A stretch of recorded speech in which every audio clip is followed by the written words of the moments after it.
je te donne tous les changements en France à compter du 1er avril et ce que ça représente concrètement pour vous.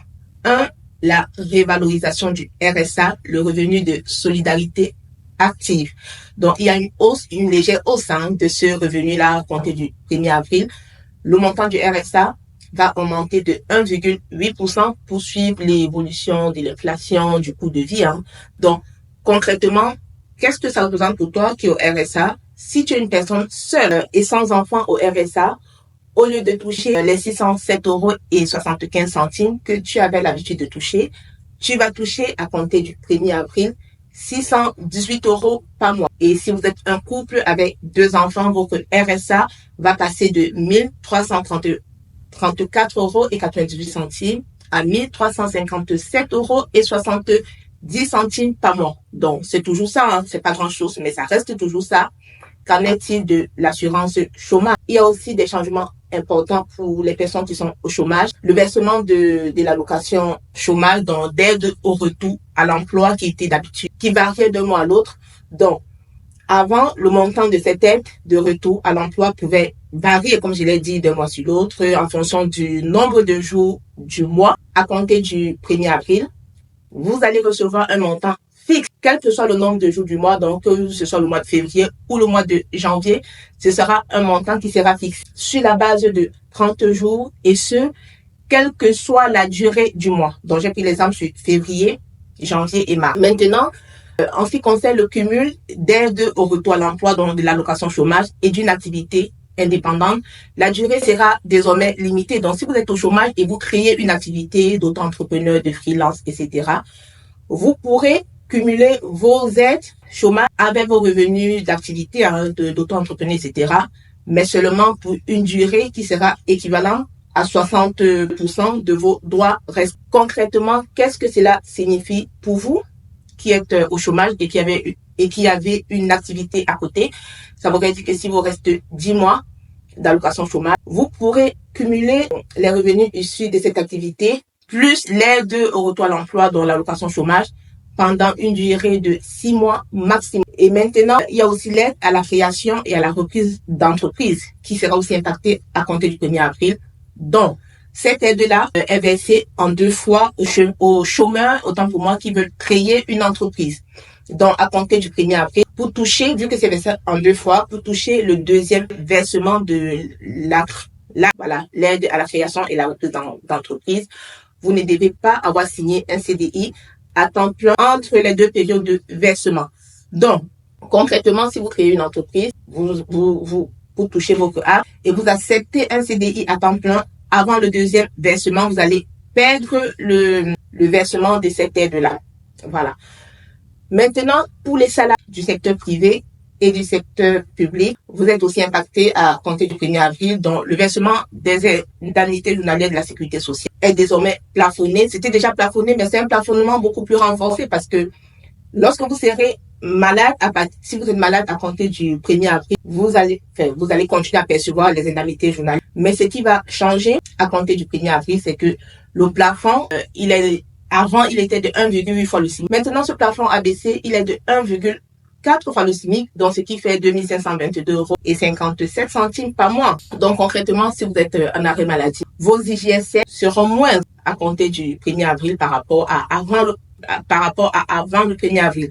Donc, si vous gagnez plus que ce montant-là, les 2500 et des brouettes que j'ai, vos indemnités journalières ne seront pas, si vous gagnez par exemple 3 000 €, vos IGSS ne seront pas calculés sur la base des 3 000 €. Vos IGSS seront plafonnés sur la base de 1,4 fois le SMIC dans le montant que je vous ai donné. Mais si vous gagnez moins de 2500 pour vous, ça ne change rien. Maintenant, qu'en est-il de tout le monde, des personnes lambda? Il y a le prêt à taux zéro qui est aussi impacté à partir du 1er avril. Donc là, c'est une opportunité pour devenir propriétaire. Donc c'est une belle évolution. Donc le prêt à taux zéro, c'est un prêt sans intérêt. Comme son nom l'indique, prêt à taux zéro, et il est réservé aux personnes qui souhaitent acheter leur première résidence principale en France.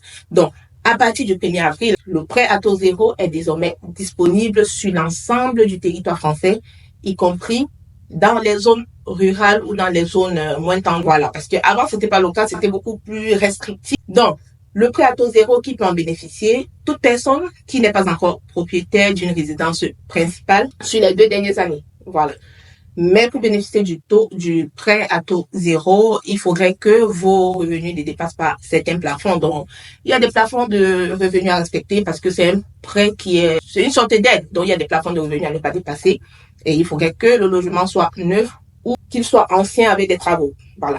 Pour pouvoir bénéficier du prêt à taux zéro. Donc, je trouve que c'est une évolution intéressante. Voilà. Et le prêt à taux zéro, ce dispositif, c'est bien parce que ça permet d'emprunter une partie du crédit, parce que c'est aussi limité sans payer d'intérêt. Donc, c'est à taux zéro et le but, c'est de faciliter l'accès à la propriété, à tout le monde, surtout aux jeunes, voilà, qui n'ont pas, aux jeunes et aux personnes, aux ménages qui ont des revenus modestes. Une autre évolution, c'est le voyage au Royaume-Uni à partir du 2 avril concrètement, pour voyager au Royaume-Uni, Angleterre, Écosse, l'Irlande du Nord, le pays de Galles. Même pour un coup, c'est à partir du 2 avril, il faudra désormais demander une autorisation électronique de voyage. Voilà, ça c'est une nouveauté. Et cette autorisation électronique de voyage coûte 12 €. Voilà, et c'est une démarche à faire avant le départ de votre voyage. Et cette autorisation-là sera valable 2 ans. Donc, c'est une formalité obligatoire pour toutes les personnes, voilà, qui voudront se rendre au Royaume-Uni,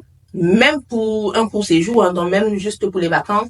Même pour une visite familiale, vous aurez besoin de cette autorisation. Et cette information est utile à savoir parce que si vous avez la famille au Royaume-Uni ou si vous envisagez un séjour professionnel, personnel, etc., c'est important de faire vos démarches à l'avance. Voilà, c'est pourquoi je passe cette information-là. Il y a eu plusieurs nouveautés, mais que j'ai filtrées pour vous donner les essentiels. Parce que si vous ne le faites pas, vous serez bloqué à la frontière. Et la dernière évolution à compter du 1er avril que j'ai listé pour vous, c'est les transports en Île-de-France. Donc, il y aura un nouveau système de billets beaucoup plus simple. Ce qui n'est pas mal.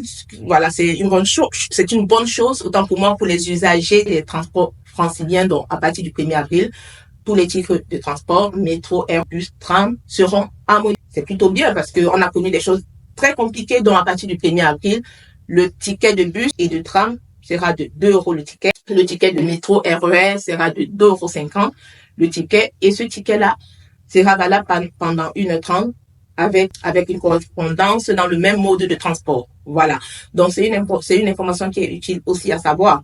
Voilà, parce que surtout pour les personnes qui viennent de s'installer en France, les étrangers, et même pour tout le monde, voilà, parce qu'avant c'était une tarification hyper compliquée.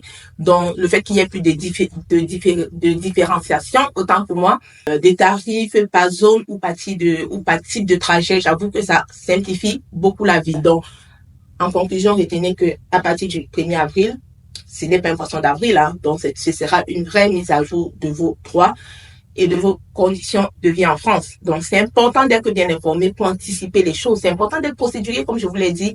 Donc, si tu veux que je teste régulièrement ou si tu veux être informé régulièrement des nouveautés sociales, emploi, RH, actualité administrative en France de façon simple, je t'invite à t'abonner, à liker la vidéo, à la partager pour que l'information bénéficie à un maximum de personnes. Et je te dis à très bientôt sur Joyce RH.